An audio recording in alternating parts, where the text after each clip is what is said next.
지금부터 이제 일에, 과학에서 말하는 이제 일에 대해서 정리를 할 건데요. 과학에서 말하는 일은 일상생활의 일하고 다르죠. 일상생활은 가만히 앉아서 뭐 물건을 뭐 조립한다거나 이런 것도 일을 한 거지만, 과학에서 말하는 일은 두 가지 물리량이 필요하거든요. 반드시 물체에 힘이 작용해야 되고요. 그 다음에 물체가 이동한 뭐가 있어야 되냐면 움직인 거리가 있어야 돼요. 근데 이때 굉장히 중요한 표현이 반드시 힘의 방향으로 물체가 이동할 때가 가장 물체의 일을 잘 했다라고 합니다. 그래서 우리가 이제 이거를 이제 기호로 학교 선생님들이 일은 워크의 W, 그 다음에 힘은 포스, 그 다음에 이동한 거리 Shift S로 나타내는데, 여러분이 나중에 기호랑 단위를 헷갈리셔서요.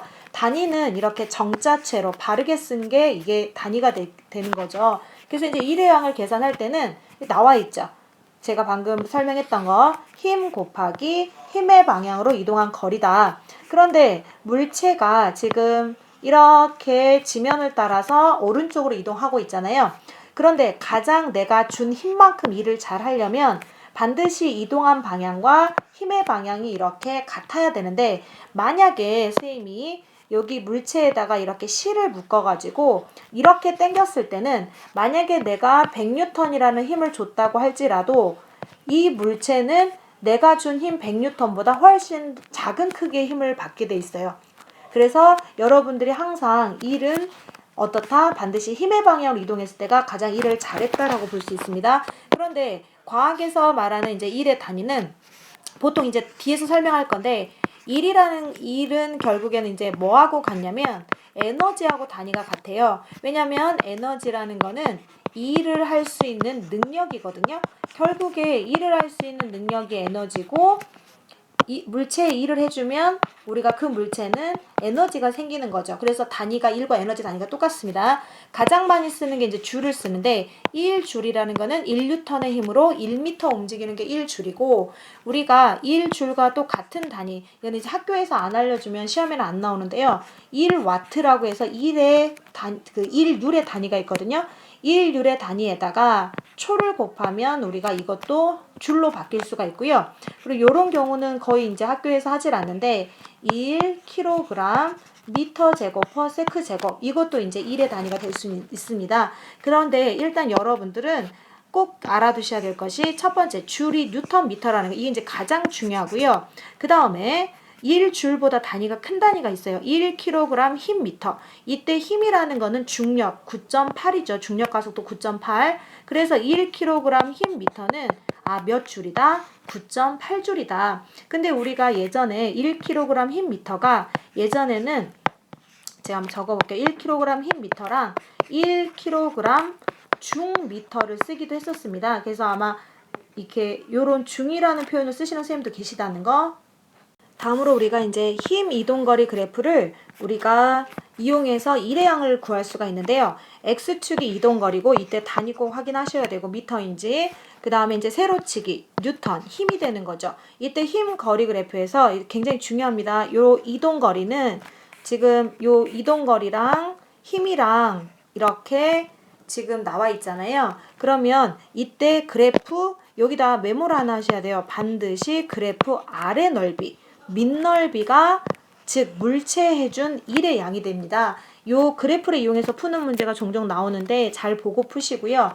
나중에 제가 다시 설명할 건데, 어떤 것들을 조심하셔야 되냐면, 예를 들어서 이제 이동 거리가 거의 이제 단위를 미터를 뭐 센치로 하시거나 그러시는 분들은 많이 없으신데, 이제 그래프가 힘이 일정하게, 지금 예를 들어서 임의로 제가 설명을 해볼게요. 10N의 힘이 일정하게 작용하고 있고, 여기가 거리는 한 5m까지 표시가 돼 있어요. 근데 가끔 문제에서 어떻게 출제하시는 분이 계시냐면, 지금 그래프만 보면은 애들이 그래프 아래 넓이가 이동 거리니까 5 곱하기 10 하니까 50줄이 답인가 보다 했다가 틀리는 경우가 있어요. 왜냐면 문제에서 3m 이동하는 동안 해준 일의 양이 얼마냐, 이렇게 조건을 제시하는 경우가 있어요. 그러면 문제를 잘 안 읽은 애들은 틀리게 되겠죠. 그럼 이제 여러분이 임의로 요 정도가 한 3m다. 그러면 실질적으로 문제에서 요구하는 일의 양은 3 곱하기 10이니까 몇 줄이다? 30줄이다. 3m까지만 계산을 하셔야 돼요.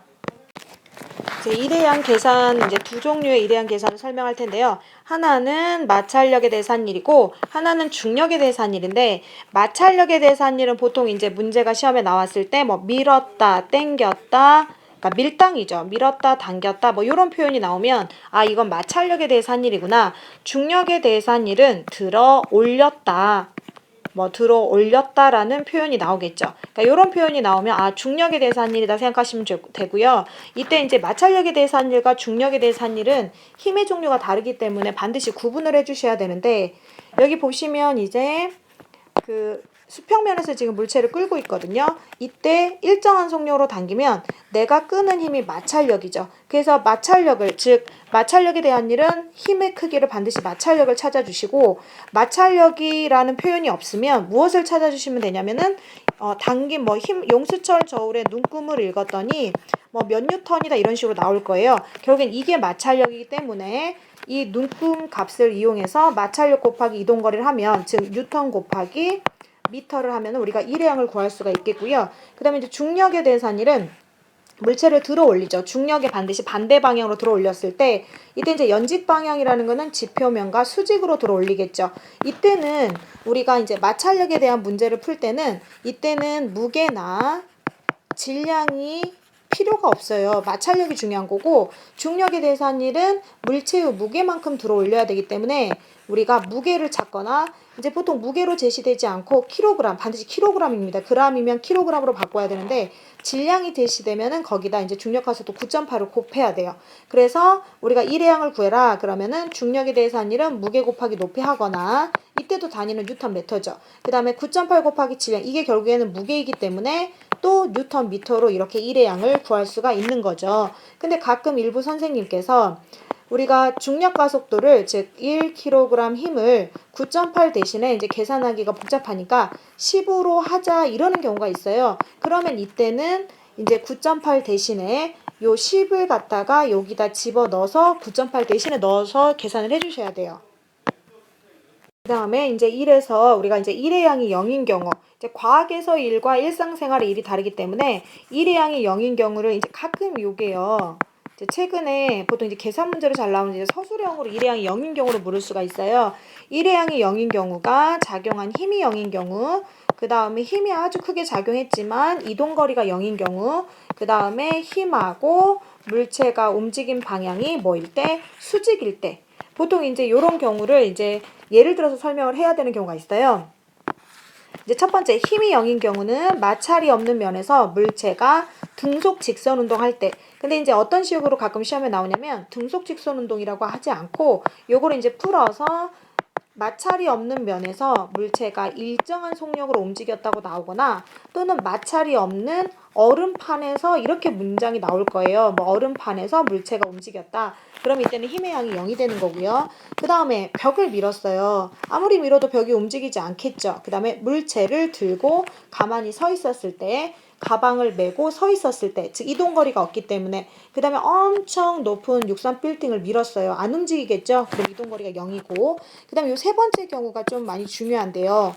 만약에 시험 문제에서 가방을 들어 올리고 이렇게 나올 수가 있어요. 들어 올린 거는 쌤이 중력에 대해서 한 일인데, 들고죠. 이미 들린 상태입니다. 들고. 지금 힘을 어디로 줬냐면 위로 줬습니다. 연직 방향으로. 그런데 수평으로 걸어갔다 그랬거든요. 힘의 방향과 물체가 이동한 방향이 이렇게 수직이 돼버리면은 해준 일량이 얼마다? 그쵸? 0이 된다는 거. 이 문장 굉장히 중요합니다. 다시 한번 문제를 풀 때 들고가 아니라 만약에 들어 올린 후라고 나오면 이 들어 올린 거는 뭐에 대해서 한 일이냐면 이거는 중력에 대해서 일을 한 거기 때문에 요만큼은 계산을 해주셔야 돼요.